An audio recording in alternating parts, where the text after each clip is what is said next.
안녕하세요. 예, 이번 시간은 질서 너머라는 책을 가지고 나왔는데요. 예, 이것은 조던 피터스님이 지으신 책인데요. 워낙 유명한 책이죠. 이전에 이제 이 분은 12가지 인생의 법칙이라는 책을 책으로 워낙 유명해지셨는데요. 그 6장에 세상을 탓하기 전에 방부터 정리하라는 말이 있어요. 예, 그리고 여기서는 이 책에서는 법칙 8에 방 하나를 할 수 있는 한 아름답게 꾸며보라 라는 이제 내용이 있거든요. 근데 저는 처음에 이 단원을 읽을 때는 뭐 이렇게 뻔한 얘기를 이렇게 글로 써놓으셨나 이런 생각을 했어요. 그런데 정말 제가 이번 주말에 그동안 어지럽었던 그 책상 위에 온갖 책들과 이런저런 잡동사니를 좀 정리해야겠다 큰 마음을 먹고 정리를 시작했거든요. 근데 정말 제 과거의 물건들이 정말 끝도 없이 나오는 거예요. 그래서 내가 정말 이렇게 정신없이 아무 생각 없이 살았구나 엄청나게 반성이 많이 됐거든요. 그래서 이 책 내용이 이제 마음에 확 와닿기 시작했어요. 그래서 이 책 내용을 잠시 좀 읽어드릴 테니까 여러분도 본인의 방 청소 상태와 그 정리 상태와 그런 것들과 함께 비교를 해가면서 이걸 읽으면 좀 더 실제적으로 마음에 와닿지 않을까 생각합니다. 네, 그럼 이 단원 앞부분만 잠시 읽어보도록 하겠습니다. 방을 청소하는 것으로는 부족하다. 나는 사람들에게 세상을 탓하기 전에 방부터 정리하라. 12가지 인생의 법칙 6장이라는 말로 유명해졌다.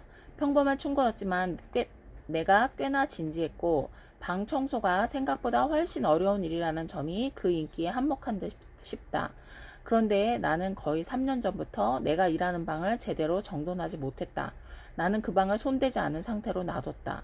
그동안 나는 정치적 논쟁에 휩싸였고 베스트셀러 작가가 되어 세계를 돌아다니느라 우편물은 산더미처럼 쌓였고 줄곧 질병에 시달렸다. 너무 많은 변화가 생긴 탓에 내 삶은 혼돈에 휩싸였고 나는 어찌할 바를 몰랐다.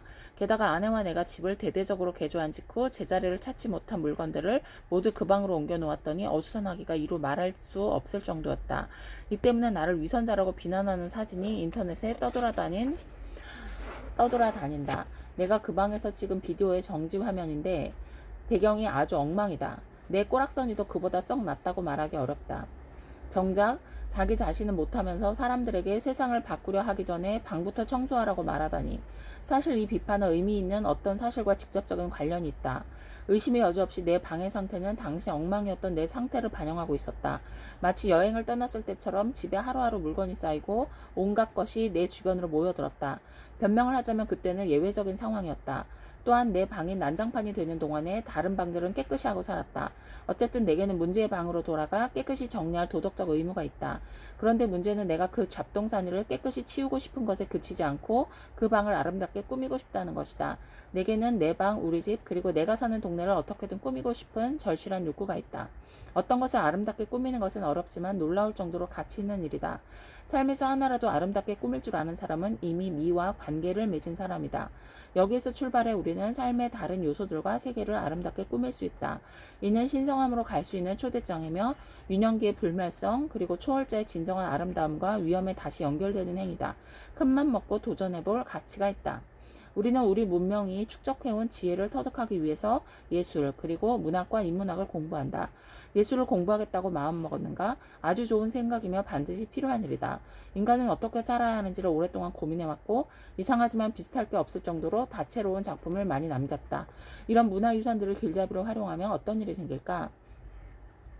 시야가 더 넓어지고 계획은 더 원대해질 것이다. 다른 사람들을 더 현명하고 깊이 있게 고려할 것이다. 자기 자신을 더 잘 돌보게 될 것이다. 현재를 낳은 과거의 뿌리를 이해하고 훨씬 신중하게 결정할 것이다. 또한 시간관념이 발달해 미래를 더 구체적인 현실로 인식하고 충동적인 즐거움에 이끌려 미래를 희생시키는 일이 줄어들 것이다.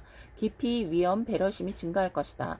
더 정확하게 말할 것이고 그에 따라 다른 사람들도 당신의 이야기에 더 귀를 기울이고 생산적으로 협력할 것이다. 더 주체적인 사람이 되어 주변 사람의 압력, 인기, 유행, 이데올로기에 덜 휘둘릴 것이다. 예술품을 사라. 당신에게 말을 거는 작품을 구입하라. 진정한 예술품은 당신의 삶에 파고들어 변화를 일으킬 것이다. 진정한 예술품은 초월자를 들여다보는 창이다. 우리는 유한하고 제한된 존재, 무지의 메인 존재이기 때문에 그런 창이 필요하다. 초월자와 연결되지 못하면 위협적인 도전 과제를 이겨낼 수 없다. 바다에 빠진 사람에게 구명구가 필요하듯이 우리는 자신 너머에 있는 어떤 것과 연결고리를 만들 필요가 있다. 그 연결고리란 우리 삶의 아름다움을 불러들이는 것이다. 그런 이유로 우리는 예술의 역할을 이해하고 예술을 더 이상 선택이나 사치, 가식으로 여기지 않아야 한다. 예술은 문화의 토대다. 예술을 통해 우리는 심리적 통일성을 이루고 다른 사람들과 평화롭게 지낼 수 있다. 사람이 떡으로만 살 것이 아니요 마태복음 4장 4절이라는 말은 아주 정확한 지적이다. 우리는 아름다움으로 산다. 우리는 문학으로 살고 예술로 산다. 인간은 아름다움과 연결을 맺지 못하면 살지 못한다. 아름다움이 없는 인생은 너무 짧고 암울하고 비극적이다. 우리가 인간답게 살고 세상을 바르게 이끌려면, 또한 자기 자신과 세계를 파괴하지 않으려면 날카롭고 맑은 정신과 굳건한 의지가 필요하다. 아름다움을 삶에 들일 때 우리는 초월자의 경이로움을 이해하게 되고 파괴적인 분노에 휩싸이는 대신 감사하는 마음을 갖게 된다.